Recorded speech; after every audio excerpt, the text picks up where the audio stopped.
Fala, galera. Boa tarde para todos. Seguindo aqui a nossa trajetória das reações orgânicas, a gente está no terceiro caso, as reações de substituição. Nós vimos na nossa última aula as substituições via eletrofílica, que são aquelas que atacam o anel aromático e que culminam na dirigência dos aromáticos ou em orto e para, no caso de grupos ativantes, ou em meta, em caso de grupo desativante. Mas a gente está aqui hoje para falar da segunda reação de substituição, que é uma substituição chamada via radical livre.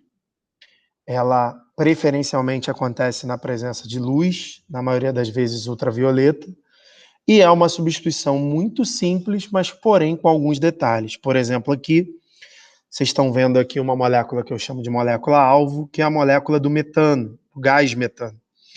E a gente tem aqui a presença do gás cloro também, com a presença de luz. E a presença de luz é importante para que você forme o radical livre na molécula do cloro. Vias de fato, o que vai acontecer é que um desses cloros aqui quebra, na verdade, a luz quebra a ligação entre os cloros e faz uma cisão homolítica. Esse cloro, que é um radical livre, ele ataca o carbono do metano, e esse hidrogênio sai daqui como radical livre para se juntar ao cloro, formando o HCl. Beleza? Essa é uma reação extremamente lenta, porque esse carbono aqui ó, é um carbono primário. A gente vai ver à medida que a gente for passando os slides, não são muitos, que preferencialmente essa substituição ela ocorre num carbono terciário. Um carbono terciário ele tem uma velocidade maior por conta dos carbonos que envolvem ele e que conferem àquele carbono atacado ali uma maior velocidade. Então aqui, ó, eu peguei um outro exemplo para vocês verem, que é uma substituição tipicamente nos alcanos, porque não tem a possibilidade de ser de adição. Lembra que para ter uma reação de adição tem que ter dupla ou tripla, que seriam alcenos e alcinos. Então nessa reação aqui típica de alcanos, o substrato sofre na primeira etapa um ataque via radical livre, e aí eu coloquei aqui para vocês, ó, a luz quebra o bromo, aqui ele usou o bromo agora, que a gente chama de bromo nascente, é um radical livre, dois bromos, na verdade, aqui, ó, como radicais livres, e a gente tem várias possibilidades de ataque. O bromo poderia atacar esse hidrogênio, poderia atacar esse. Ele poderia atacar vários. O interessante aqui, ó, que ele ataca esse daqui e forma esse composto. Olha lá, com um bromo na ponta, a gente chamaria ele de um bromo propano.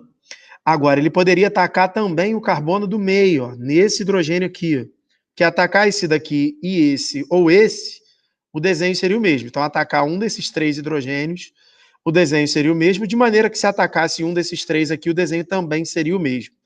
Agora, desculpa, se a gente atacar o carbono do meio, aí eu formo um desenho diferente, que eu chamo de 2-bromo propano. Normalmente esses carbonos da ponta aqui, a galera chama de carbono alfa. E esses daqui, eles chamam de carbono beta, digamos assim. Então ele fala assim, ó, o ataque pode ocorrer em hidrogênio alfa ou beta, ou seja, no primeiro ou no segundo, e isto irá depender da velocidade relativa de substituição dos hidrogênios. Conforme eu falei para vocês, um carbono terciário, que eu não tenho nesse desenho, ele venceria no aspecto velocidade. Ou seja, ele seria o mais rápido, a substituição mais rápida de acontecer. Depois viria o secundário e depois o primário. Então, por exemplo, nesse caso daqui de cima, do primeiro, o carbono primário foi substituído. Esse carbono aqui, ó, da direita. Nesse segundo caso aqui de baixo, quem foi substituído foi o carbono secundário. E aí, se o cara me perguntar qual desses dois foi o mais veloz, ou seja, qual foi produzido primeiro e qual foi produzido, consequentemente, em maior quantidade, eu teria que responder que foi esse daqui, o de baixo. Tá? O de baixo, por quê? E a justificativa é essa, porque o ataque no cara de baixo ocorreu no carbono secundário, e o carbono secundário, o ataque ele é mais veloz do que no carbono primário. Isso é um dado empírico. Eles repetem o ataque no secundário, repetem no primário, fazem a medição desse mecanismo e vê qual que atacou mais, ou qual que atacou mais rápido. Então, o secundário sempre vence o primário, e o terciário sempre vence todos os outros. Eu escrevi isso daqui, ó, a velocidade de substituição, carbono terciário vence o carbono secundário, que vence o carbono primário. Beleza? E aqui eu coloquei um exemplo para vocês verem aqui, por exemplo, assim, ó, qual o principal composto formado na reação entre 1 mol de butano e 1 mol de cloro. Explico por quê. Então, eu já fiz o desenho aqui, ó. Esse daqui é o butano e esse daqui é o cloro. E aqui está a representação da luz. Olha lá. O lambda, o comprimento de onda. A luz vai promover uma cisão homolítica aqui no cloro e um dos cloros desses dois vai atacar como radical livre alguns dos carbonos do butano. Como ele pediu preferencialmente, qual o principal composto, tem que ser o composto principal, aquele preferencial, o primeiro cara a ser atacado não vai ser o carbono das pontas, porque os carbonos das pontas são primários. Esse daqui é secundário, esse daqui é secundário, de modo que atacar esse daqui ou atacar esse daqui daria no mesmo. Ele deu preferência para atacar esse daqui, ó, o segundo da esquerda para a direita. Então, o cloro entrou aqui, um dos hidrogênios daqui saiu para se juntar ao outro cloro e formar o 2-clorobutano. E a justificativa, está escrito ali em cima, que nas reações de substituição, a ordem de reatividade dos átomos de carbono é terciário, secundário e primário. Logo, teremos como a reação principal a formação do 2-clorobutano, o ataque no carbono secundário, já que o butano só tem carbonos secundários e primários. Claro que isso pode mudar, por exemplo, ó, peguei uma questão de prova que existe, tá? Ah lá, na reação de... ele fala que é substituição depois, ó, na reação do 2-metilbutano com o Cl2, ocorreu a substituição de hidrogênio. Qual o composto clorado obtido em maior quantidade? Ele quer saber qual o composto clorado obtido em maior quantidade. Então, a gente desenhou o 2-metilbutano, esse daqui é o 2-metilbutano. Esse carbono da esquerda, o de baixo e o da direita, todos os CH3 são primários. Esse daqui do CH2 ele é secundário. E esse daqui ele é terciário. Como a reatividade nos carbonos terciários são maiores do que dos outros carbonos, o cloro, que está saindo daqui da cisão homolítica, preferencialmente vai atacar esse carbono aqui. E esse carbono aqui vai perder um hidrogênio, aquele hidrogênio ali, ó, que está aqui, ó, circulado praticamente, ele vai sair para se juntar ao outro cloro e formar o HCl, que está escrito aqui primeiro, inclusive. Então, um dos cloros entrou aqui, ó, nesse carbono. Então, o nome do cara vai ser o quê? 2-cloro, 2-metil, butano. Então, existem várias possibilidades de ataque? Sim, existem várias. Ele pode me pedir todas, Légora? Até pode. Se ele te pedir todas, você vai ter que fazer uma porrada de desenho aqui. Você vai ter que fazer o desenho do cloro atacando esse, vai ter que fazer o desenho do cloro atacando esse, vai ter que fazer o desenho do cloro atacando esse, e vai ter que fazer o desenho do cloro atacando esse. O daqui de baixo não vai precisar, porque atacar esse daqui de baixo ou atacar esse daqui de cima não é necessário. Beleza? É a mesma coisa. Então, eu não preciso fazer as duas possibilidades.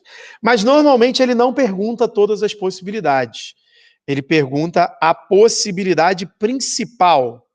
Ou seja, aqueles que têm a maior reatividade é que formam o produto principal. Beleza? Ah lá, esse daqui, por exemplo. Ah lá, no 3-metilpentano, cuja estrutura está representada a seguir, o hidrogênio mais facilmente substituível por halogênio está situado no carbono de número 2 pontos. Esse vestibular aqui, 6 Gran Rio, era um vestibular que até pouco tempo atrás dava vaga à Faculdade de Medicina no Rio, tá? E era um vestibular que também dava vagas a algumas universidades públicas, como a Unirio, por exemplo. Depois a Unirio adotou o Enem. Por que a resposta é o carbono número 3, naquela numeração fictícia que ele criou ali? Porque os carbonos 1, 6 e 5 são primários, os carbonos 4 e 2 são secundários e o carbono 3, ele é um carbono terciário.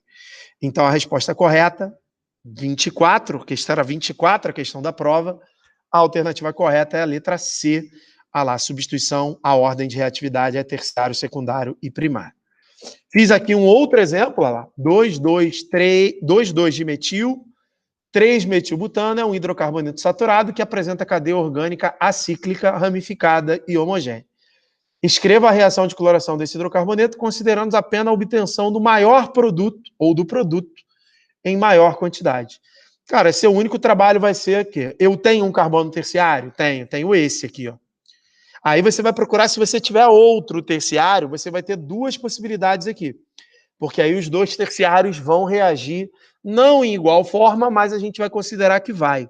Então, esse carbono aqui é um carbono terciário.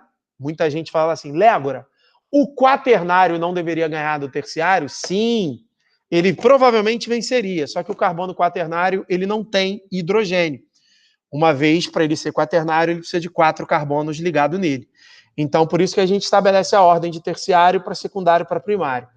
Então, como esse desenho aqui do 2,2-dimetil, 3-metilbutano, só tem um carbono terciário, esse é o carbono que vai ser atacado. E aí eu tenho esse cara aqui, que vai formar aqui o 2,2,3 trimetil 3-cloro-butano. A numeração vai valer pelas ramificações aqui mais próximas do outro lado. Beleza? E aqui a gente precisa tomar um cuidado absurdo, porque se você olhar só para esse pedacinho aqui, essas reações parecem iguais. A gente tem aqui o metilbenzeno, que é o tolueno, aqui também, e aqui a gente tem o cloro, o gás cloro. Repara que aqui, na presença do catalisador, cloreto de ferro 3, frio e em ausência de luz, você tem a reação de substituição eletrofílica. Como o grupamento CH3 é um grupo ativante, ele só faz ligações simples, nós somos obrigados a desenhar os isômeros orto, o ataque do cloro em orto e o ataque do cloro em para. Beleza? Só que quando a gente pega o tolueno e o gás cloro e troca a condição reacional dele, troca o catalisador cloreto de ferro 3 para a luz é um catalisador, e coloca como temperatura, a substituição não é eletrofílica, ela é uma substituição via radical livre, e o interessante é que nas substituições de radical livre, o aromático ele não é atacado. Então, nessa primeira reação aqui, ó, o cloro atacou o anel aromático, o outro cloro atacou o anel aromático nas posições orto e para, mandados pelo grupo CH3, que é um grupo orto para dirigente. Aqui, eu não tenho ataque nos aromáticos. Eu não tenho os ataques nos aromáticos. O ataque vai acontecer no carbono alifático, ou seja, no carbono não aromático, que é esse daqui de cima, tanto que o cloro daqui, ó, veio para cá, o CH3 virou CH2, o cloro entrou, o outro cloro recebeu o hidrogênio para formar HCl. O interessante é que esse grupo aqui ele pode ser maior, né? E se esse grupo aqui for maior, você vai falar assim, agora qual carbono eu vou atacar?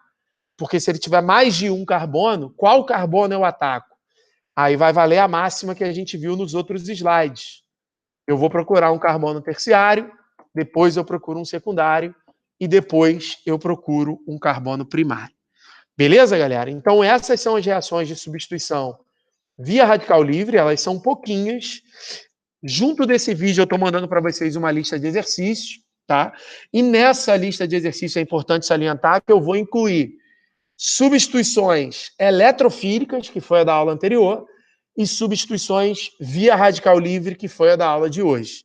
E no próximo vídeo, a gente vai ter as reações de substituição nucleofílica, que é o que está faltando para fechar, e aí na sequência a gente vê as reações de oxidação e polimerização, e aí está fechado o conceito total de substituição.